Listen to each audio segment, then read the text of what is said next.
Good evening. Rosemary Church with news from Australia Television. Tonight, still no resolution in sight for the political crisis in Pakistan. And Australia in the running to sell rice to Japan. But first, the Nobel Peace Prize has been awarded jointly to South African President F.W. de Klerk and ANC leader Nelson Mandela. The two men received the award for their roles in peacefully eradicating apartheid in South Africa. The Nobel Committee says both men have shown personal integrity and great political courage in laying the foundations for a new democratic South Africa. In 1990, Mr de Klerk lifted the ban on the ANC and freed Mr Mandela after the black anti-apartheid leader had spent 28 years in jail. Mr Mandela is the second ANC leader to win the award. He's widely expected to win South Africa's first non-racial election next April and succeed Mr de Klerk as president. As Pakistan's national parliament prepares to elect a new prime minister, there's still no apparent resolution to the country's political crisis. As Australia Television's Gordon Taylor reports from Pakistan, both major parties are still trying to woo the independents and minor parties in a bid to secure government. Ever since last week's inconclusive election result, the two main parties have been vying for the support of 47 independents and fringe party politicians. Allegations abound of vote buying, with Pakistani press reports putting the price of each of the uncommitted legislators at up to 20 million rupees, or about $1 million. In an effort to stop parliamentarians continually switching their support and demanding ever higher prices, the interim government has passed a law banning floor crossing by individuals elected on a party ticket. The law does not, however, apply to independents. Australia now appears to be a front-runner in the contest to sell rice to Japan. Severe crop damage has forced the Japanese government to reconsider its ban on imported rice, and reports suggest the Japanese cabinet is looking favourably on Australia. Japan says it's a one-off, but Australian rice growers hope it may be the start of a steady export trade. Severe storm damage to its rice crop has forced Japan to take the rare step of allowing emergency imports to meet demand. The shortfall could exceed 1 million tonnes, and last month Japanese officials announced a list of potential suppliers for the first 200,000 tonnes. Today, the Japanese news agency Kyodo indicated Australia could help supply the balance. The report says Japan's agriculture minister had suggested to his cabinet colleagues that Australia be asked to provide rice for Japan. Australian rice industry officials say they're yet to confirm reports of the cabinet discussion, but would naturally welcome any such development. It's believed with increased production, Australia could supply up to 300,000 tonnes of rice to meet the Japanese shortfall. And growers here would be hoping that would pave the way for continued exports. I think a lot depends on what happens in the GATT round of trade negotiations. If we can get a successful conclusion to the agriculture component of GATT, then Japan's going to find it very difficult not to permanently lift some of its restrictions. But the Japanese government is continuing to stress its rice market is only open in the short term to offset its worst harvest in 50 years. The chief of the Indonesian Armed Forces has acknowledged that his troops were in the wrong in a shooting incident on the island of Madura last month, which left 4 people dead. From Jakarta, Michael Ma reports General Faisal Tanjung has promised to punish all those responsible for the shooting. General Faisal has been quoted in Indonesian media reports as saying that security forces were unprofessional in their handling of the land rights demonstration on the island of Madura, which lies off the east coast of Java. 3 of the protesters were killed after troops fired on them. Another died later of wounds in hospital. Initially, the military claimed that its men had fired in self-defence after being threatened by a mob wielding knives and machetes. But the armed forces chief is now reported to have conceded it was the security forces who were at fault. General Faisal has promised to punish those responsible for the shootings, but the military has ruled out holding an independent inquiry into the incident. Cambodian Joint Prime Minister Hun Sen has warned peace talks with the Khmer Rouge may be cancelled if the faction refuses to recognise the country's new government. The Khmer Rouge has so far failed to officially accept the new administration, a key condition for the talks. The warning has put the Khmer Rouge on notice that it must meet key political conditions if there's to be a stable peace in Cambodia. The guerrilla faction has attacked government settlements in the north of the country in what observers say is an attempt to secure leverage ahead of the proposed peace talks. But Hun Sen says the Khmer Rouge's intransigence has put the talks in doubt. The faction has offered to hand over territory under its control and its 10,000-strong guerrilla force. But it's still refusing to recognise the new administration in Phnom Penh. Hun Sen says unless the faction meets this key demand, its hopes of an advisory role to the government may be dashed. There's uproar in Thailand over plans to allow the private sector to commercially develop the country's national parks. Senior government politicians say the plans won't diminish conservation controls, but opponents say the proposal defeats the purpose of having national parks. I can say that the Forest Department will not accept the plan. It is against the principle of national park management that places emphasis on conservation rather than exploitation. Thailand's last government ordered upmarket facilities at a major national park destroyed after noise and pollution drove away the park's animals. Opponents of the latest proposal say it'll bring about more uncontrolled construction, which will destroy park ecosystems. Buddhist monks have reconsecrated one of their most famous statues at a special 3-day ceremony in Beijing. Carved from a single 26-metre-high sandalwood tree, the statue of Maitreya has just undergone extensive renovations. At the heart of this week's ceremony, rituals to ensure the soul of the Buddha can re-enter the statue, uncontaminated by human hands. Chinese authorities say they've stopped demonstrations and outlawed illegal organisations in Xining, the capital of the far northwest Qinghai province. Australia Television's Ali Moore reports from Beijing that it's a rare Chinese acknowledgement of unrest in the area, which has a large Muslim population. China's official Xinhua news service says a handful of people recently formed illegal organisations, occupied mosques by force and disrupted the social order in Xining, under the pretext of protesting against a Taiwanese published book. In August, there were unofficial reports of widespread demonstrations against the book, which includes a drawing of a pig next to a praying Muslim. The Xinhua report says a small minority of Muslims made use of the issue to undermine national unity, assaulting local party and government officers, smashing police vehicles and attacking armed policemen. Amnesty International has published a report alleging widespread human rights abuses in North Korea. The document claims thousands of people have been detained or tortured since the 1960s, as Australia Television's Mark Bowling reports. North Korea remains one of the world's most isolated countries. It's taken the international human rights organisation Amnesty decades to independently obtain information about the country, which is strictly regulated and doesn't tolerate political dissent. The report says the victims of arbitrary detentions, executions and torture include foreign nationals, Koreans returning from abroad, intellectuals, students and officials. Amnesty has submitted its report to North Korea and received a brief reply denying the claims. Philippine President Fidel Ramos has blamed rapid population growth for the country's enormous ecological problems. In a speech marking World Food Day, the president said population growth has to be reined in. From Manila, Australia Television's Deirdre Martin reports. President Fidel Ramos says the country's fast-growing population is a heavy burden, which is draining natural resources and straining the environment's ability to renew itself. He says there's a vicious cycle at work when poverty compels people to destroy their environment, and this destruction pushes people further into poverty. The president says the Philippines has less than 10% of its forests left, and every year loses 1 billion cubic metres of topsoil to erosion. 70% of coral reefs and a third of mango forests have been destroyed, while half of the major rivers are heavily polluted. The American pilot, released by Somali faction leader General Aidid, is on his way to Germany to be reunited with his wife. The injured pilot was evacuated to Mogadishu airport by a US helicopter. General Aidid is using the release to demand a role in the country's peace process. Captive US pilot Michael Durant was the first to be released, emerging after his 11-day ordeal looking ill and strained. He'd suffered multiple injuries, including a broken leg.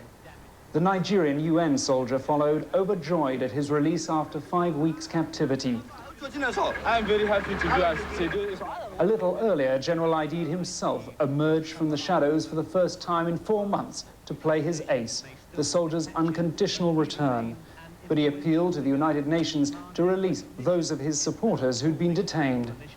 He expressed disquiet about the build-up by US troops, but said everything could be worked out. There's no reason to exclude me for the peace process and for the future rebuilding of Somali people.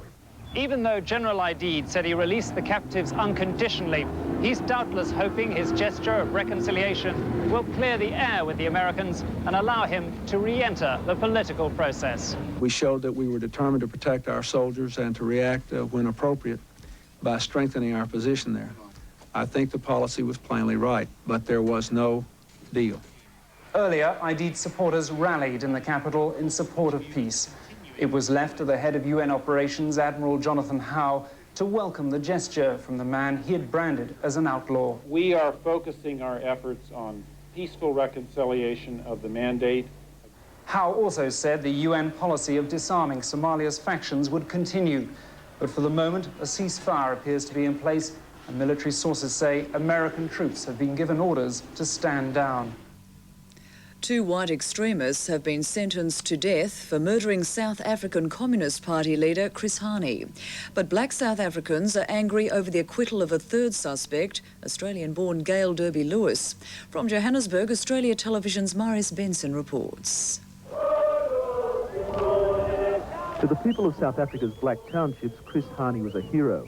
Among black leaders, he ranked behind only Nelson Mandela. His murder 6 months ago was a political assassination, and the conviction of his killers a political event. His widow Dimpo came to hear the verdict in the company of her daughter, her husband's political allies, and her bodyguards. Inside the courthouse was the man who took Chris Hani's life, Janusz Walusz, a Polish immigrant motivated by a fierce hatred of communism. He was convicted of murder. Also convicted of murder was the man who armed Walusz, Clive Derby-Lewis, a leading figure in the whites-only Conservative Party. He once told a rally of the extremist AWB movement that his mission in life was to ensure the survival of whites in the new South Africa.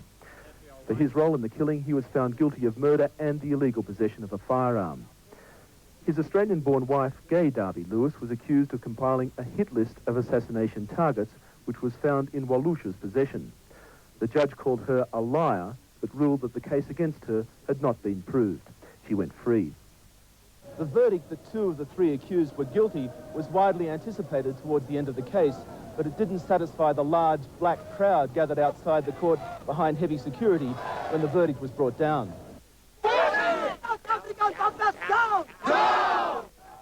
The crowd outside the court took up the controversial chant of "Kill the Boer, kill the farmer," as Dimpo Hani warned that the acquittal of Gay Derby-Lewis had left a viper free to plot again.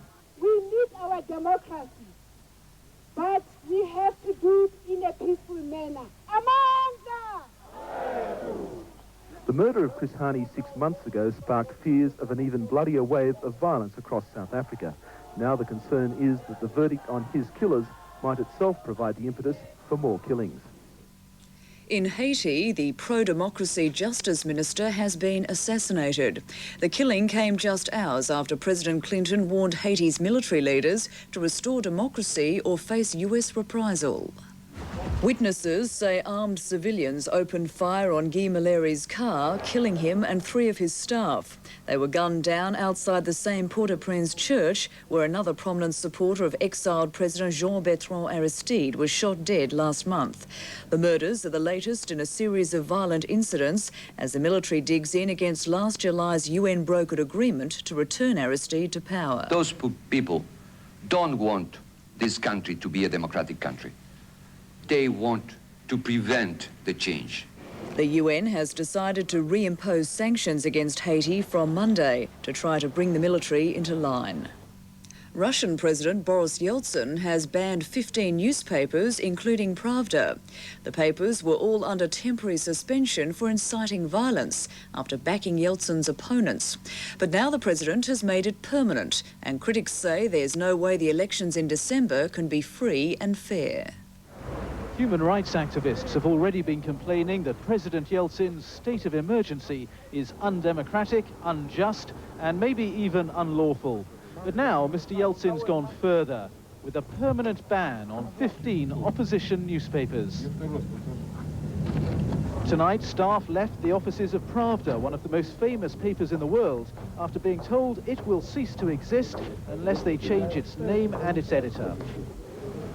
Pravda was founded by Lenin more than 80 years ago, and it became the official voice of the Soviet Communist Party, read by millions. Now, its managers say if it is suppressed, there can be no genuine democracy in Russia. It's very clear that without the opposition, without the alternative views expressed and present, you can't speak about democracy. Only last year, a law was passed protecting the freedom of the press in Russia. Tonight's crackdown by the government clearly violates that law, but Mr. Yeltsin's press minister is unrepentant. These are not just opposition papers, says Vladimir Shumenko. They're papers that printed direct appeals for the violent overthrow of our government. But tonight, there are concerns not only about freedom of the press in Russia, but also about freedom of the individual, with widespread claims that the current state of emergency is racist and being used to round up non-Russian ethnic minorities in Moscow. It's expected the state of emergency will be lifted within the next few days. But even so, Mr. Yeltsin's draconian measures against his political opponents tonight can only renew doubts about whether the elections he's called for December really can be free and fair. In Australia, a Sydney court has been told 9 men conspired to defraud the company Elders IXL of more than $66 million. One of the men named as a conspirator is former Elders boss and prominent businessman John Elliott. It's been an extraordinary week, headed by John Elliott's attack on the National Crime Authority. Mr. Elliott and 4 other former Elders executives, including the head of Victoria's TAB, gained injunctions effectively protecting them from investigation or charges until later this month. But today, the Treasurer of the Bank of New Zealand in Australia was arrested at his Darling Point home. 35-year-old Michael Woods faced Central Court charged with conspiring with John Dorman Elliott, Peter Damien Scanlon, Kenneth Charles Jarrett, Kenneth Robert Biggins, Peter Robert Cam, Alan Robert Hawkins, Victor George Saltis, Brian David Fitzgerald and Paul Anthony Richards to defraud Elders IXL Limited. It's alleged $39.5 million was dishonestly disguised as payment in January 1988, and that another $27 million was passed on by Elders to the Bank of New Zealand, disguised as a settlement for a genuine foreign exchange transaction in September 1988. Michael Wood's barrister complained of an extraordinary delay between the initial investigation and bringing the charge. I am innocent, I've done nothing wrong, and I will prove it in court. That's all I have to say. Later, his former banking colleague, Victor Saltis, also appeared in court facing the same charges, which his lawyers say he'll also contest. Despite allegations that the deals were done in Victoria, calls for both men to be extradited there have been put on hold. Mr. Woods and Mr. Saltis were granted bail of $100,000 each. They've been ordered to surrender their passports and will appear in Sydney's Downing Court next month. The federal government's modified wine tax proposals have been rejected by the West Australian Greens, again jeopardising the federal budget. The Greens say they'll vote against the revised package, but some wine producers say the industry is being held to ransom. After weeks of lobbying, the government's revised wine tax package, announced just 2 days ago, at last had John Dawkins smiling. The industry and the government are now at peace with each other. But today, the Greens took the smile off his face, saying that for the sake of some smaller growers, they'd block the package in the Senate. We've received requests from both the South Australian Farmers Federation wine growers and the Margaret River Association to not support the package, so that's what we're planning to do. Under the government's revised package, which the Democrats have supported, the sales tax on wine would be set at 22% as soon as Parliament endorsed the compromise, rising in mid-1994 to 24% and to 26% a year later. but the last two of the proposed increases to 32% would be postponed pending an Industry Commission inquiry into wine's export prospects. There'd also be cash grants to winemakers to offset the taxes. The package that's been produced addresses the larger growers, and their capacity to cope with it is greater than the smaller players in the wine industry. Tonight, some larger growers were furious. Well, we're staggered that a small group in Western Australia now are going to hold, 90% of the wine industry to ransom. But the Greens say the budget is still not equitable for smaller groups and the lower paid. And so far, the government has thumbed its nose at those concerns. The Greens say they hope Mr Dawkins will come up with more modifications before they have to vote next week. Liberal Senator Bronwyn Bishop is moving to win the prized lower house federal seat being vacated by long-time member Jim Carlton. Senator Bishop spent much of her day denying leadership ambitions, but Liberal leader John Hewson will now be under pressure to find her a job in the shadow cabinet. Senator Bronwyn Bishop was up early this morning to begin her run for one of Australia's most prized Liberal seats. Makes an opportunity for me, and I will be a candidate. Jim Carlton is providing that opportunity by retiring from Parliament at the end of this year to become Chief of the Australian Red Cross, leaving his Mackellar electorate, covering Sydney's northern beaches, up for grabs. Mr Carlton says he's not leaving just to facilitate Senator Bishop's run for the lower house, although he concedes she could well have a head start. We had a meeting with her recently in one of the branches, very well attended, and she's been invited already to a barbecue arranged some time ago. So she's quite popular amongst many branch members. In fact, her broad popular appeal has reignited leadership speculation in the Liberal Party, despite Senator Bishop's attempts to extinguish it on her media rounds this morning. Dr Hewson's the leader. He's doing an excellent job. John Hewson is the leader. He's doing well in the polls. Dr Hewson is the leader. He's doing well. And at this stage, Dr Hewson is returning the compliments. She's a great asset to our party. She's very popular. She's got a very, very good reputation in the way that she's handled particular issues. And Senator Bishop's media blitz is having an impact on possible rivals for the seat. Dr Bob Woods, the former Shadow Health Minister who was defeated in the March election, says he's more likely to seek Senator Bishop's upper house spot than run against her in the pre-selection. While Senator Bishop will continue to play down the leadership issue, her lower house move will certainly put pressure on John Hewson to quickly find a place for her in shadow cabinet. And that means someone will have to go. So the tensions will start building from now. The revival of an old bush industry is providing new income for drought-stricken farmers in northwest Queensland. The sandalwood tree, which is used to make incense, is increasingly in demand in Asia, with hundreds of tonnes now exported from Queensland every year. Queensland has been sending sandalwood overseas for almost 70 years, but its export value has only recently been recognised. Countries like India and Indonesia are battling to save their crops after years of exploitation. Now they're turning to Australia for the wood, which is used to make incense and joss sticks. Graziers in northwest Queensland are cashing in on the boom. I think in the past sandalwood has been destroyed along with clearing programs in the process of getting pastures established, but I think given its rise in value, people will start to realise that sandalwood really is a valuable resource to have on the property. About 600 tonnes is shipped to Taiwan each year after initial processing locally. Although Western Australia provides competition, growers here say the Queensland version is just as good. It's one of the better qualities of oil content in sandalwood here in Queensland is in this area. Some of the better sandalwood comes off of the basalt wall, which is not far from here. The Department of Primary Industries has begun a research program to ensure it remains sustainable, providing another source of valuable income in the bush. One of Australia's more unique primary products is on the move. The first and perhaps the only shipment of ostriches from Canada has been snapped up by breeders in a drive to supply lucrative export markets. In the last 5 years, the number of ostrich farmers has jumped from 40 to almost 300.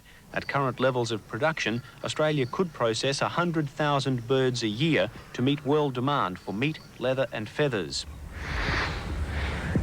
Australia has only 10,000 birds, and producers are eager to develop the national breeding stock.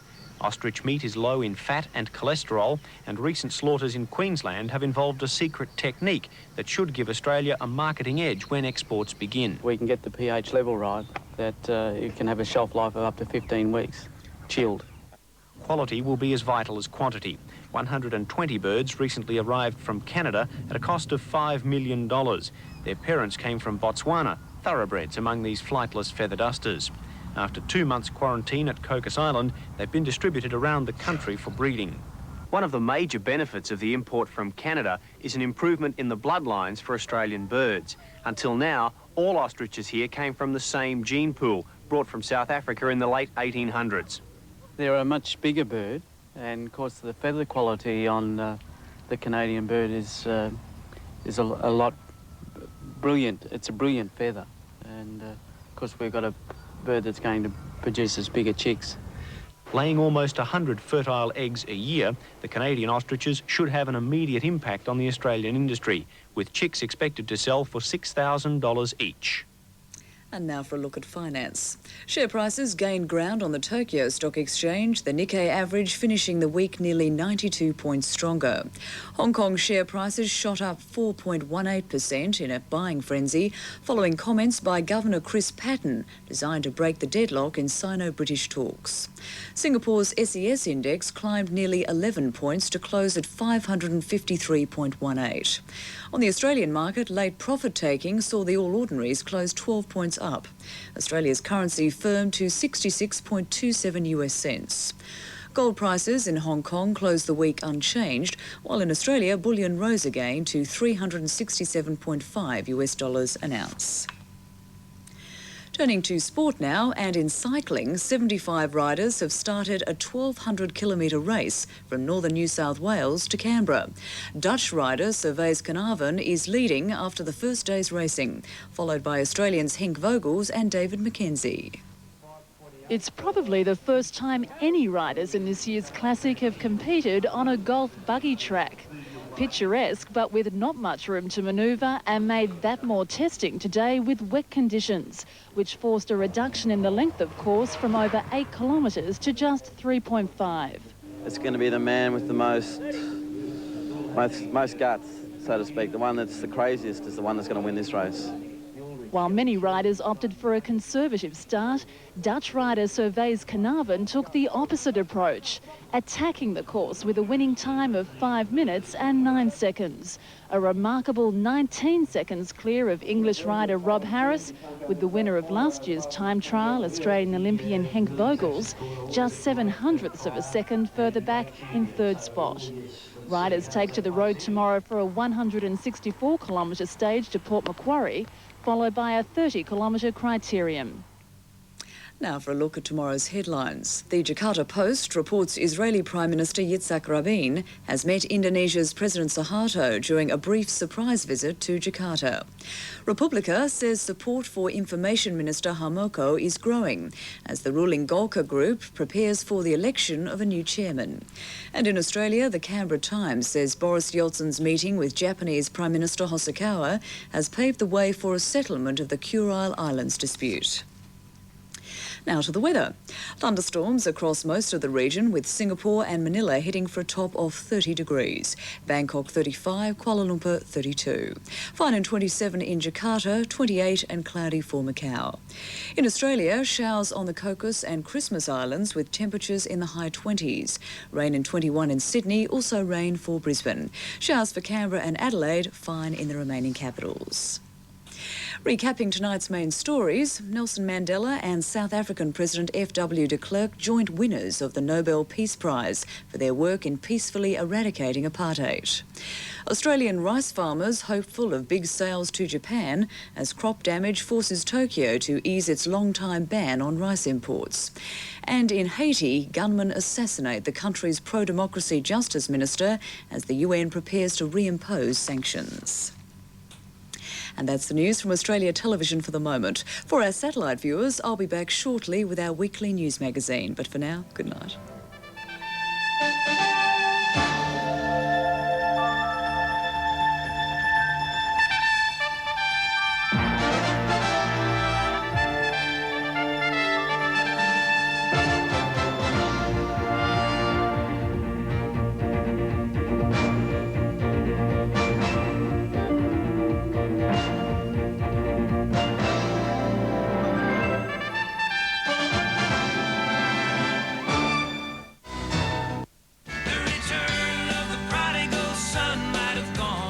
Graham Connors, one of ABC Country's premier performers, has a new album out now.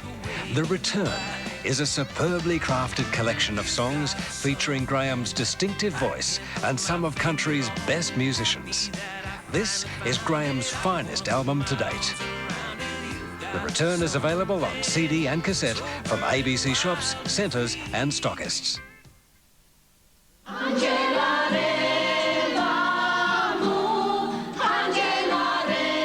Italian folk music, capturing the soul of a generation. It's power, the power of the song. Becoming a musical phenomenon. I've seen people cry when they see them sing. I've seen Australian audience. This is not even Italian audience. Award-winning singer-songwriter Kamisha Mazzella triumphs with the joys of the women. 8:30 Sunday. Wednesday, a glittering night of entertainment to mark the 20th anniversary of the opening of the Sydney Opera House, the inaugural Honours Gala. This spectacular television event, simulcast on ABC FM, pays tribute to outstanding achievements in the performing arts, honouring the greats of jazz, ballet, contemporary dance, drama, opera and concert music. Share in the magic of this prestigious event. The Sydney Opera House Honours Gala, 8:30 Wednesday. This is Rage, simulcast around Australia.